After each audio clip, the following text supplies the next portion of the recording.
I wanted to ask you this in front of the camera, Ramirez. What do you feel now seeing the truck is now worth 80K?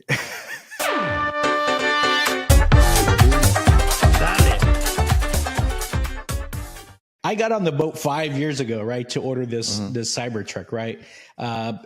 It just so happened that at the time I was looking for to buy a new vehicle. I was looking for something different. I was like, I've never had a truck. Maybe I'll look into a truck. I was looking at the Raptors. You know, they were priced okay.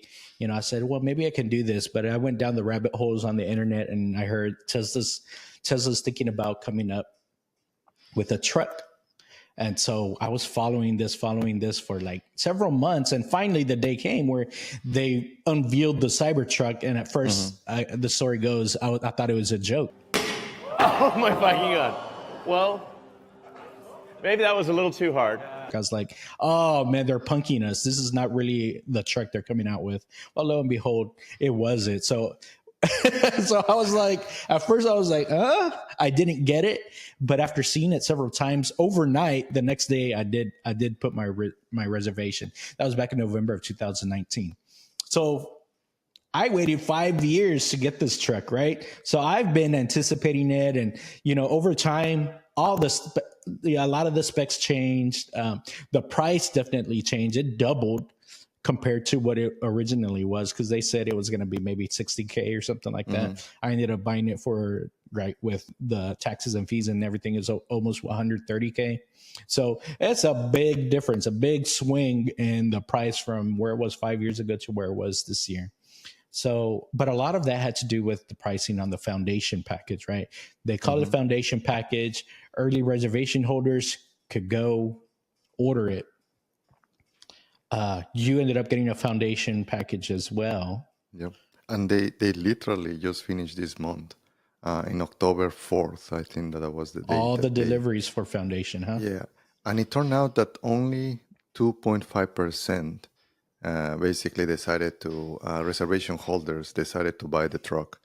It doesn't surprise me, right? Because of the price hike.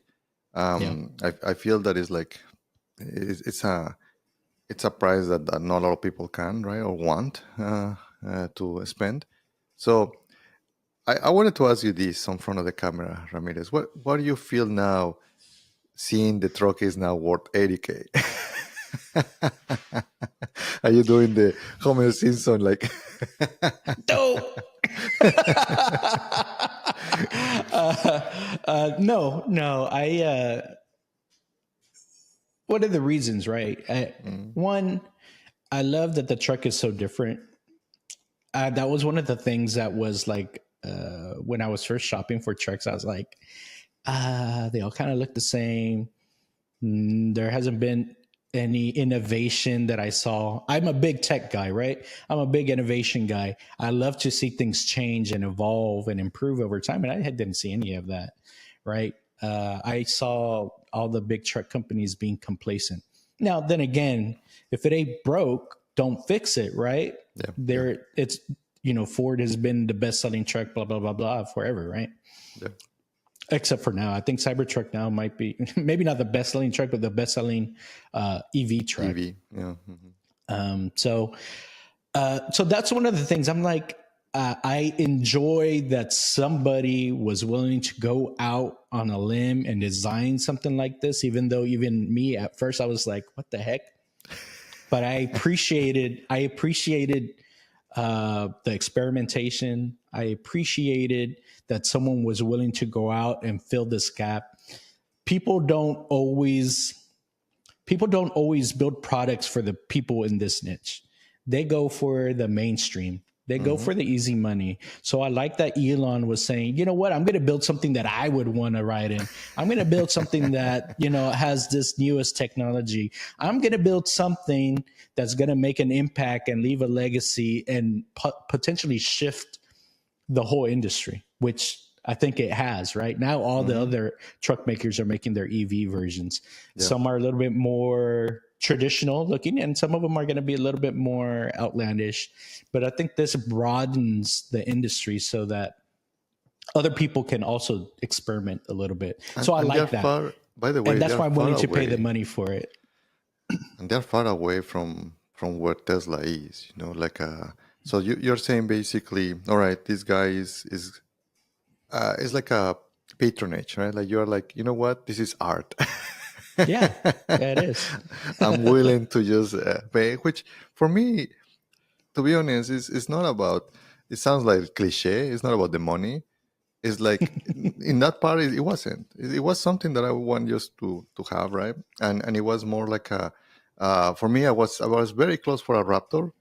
I was looking for a truck as well, and the one, if I wouldn't get this one, probably I will get a Raptor, because Mhm. it's one of those things that, man, I need a freaking truck, right? And you have to get a friend. Hey, could you just lend me your truck, or freaking like just rent a truck, right, from Home Depot or whatever. I actually have Uh, wood from Home Depot in my truck right now that I need to unload. So I'm actually using it as a truck. yeah, yeah. So I think that is at least in Texas, distances are very wide, and we have kind of big backyards and whatever, right? So you need to keep improving or doing things in the house. Yeah, and I was looking for that. So, and again, it's a lot of the things that we are getting from the packages, right? For the foundation is nice. You get very comfortable with a lot of the tools that now the system provides, right? Sometimes it's like when I was using my wife's car, I literally got out with a tornado off because I'm Did I used leave to, that right?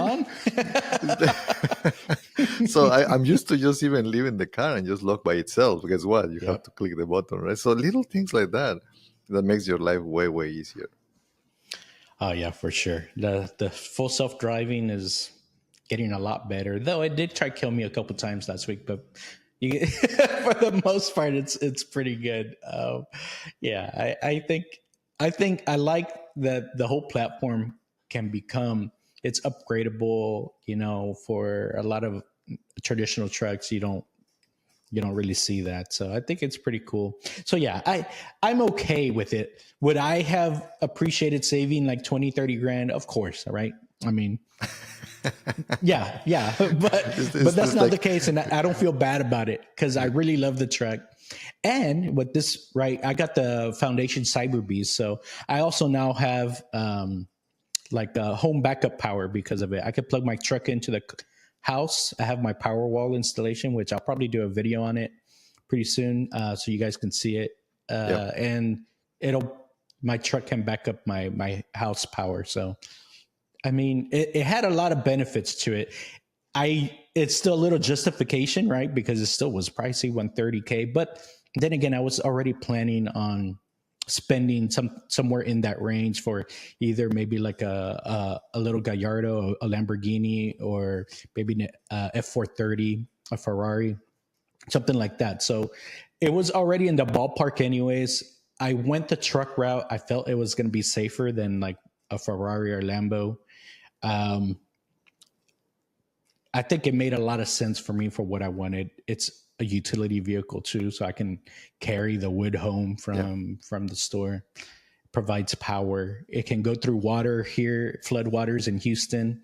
It just checked a lot of boxes. Would I have liked to save 20K? Sure, of course. But YOLO. YOLO, right? I think that's all we got for today, right, Mando? Yeah. So like we always say, like and subscribe, right? And leave some comments. That's right. We love hearing from y'all. We'll see y'all next time. Dale. Bye.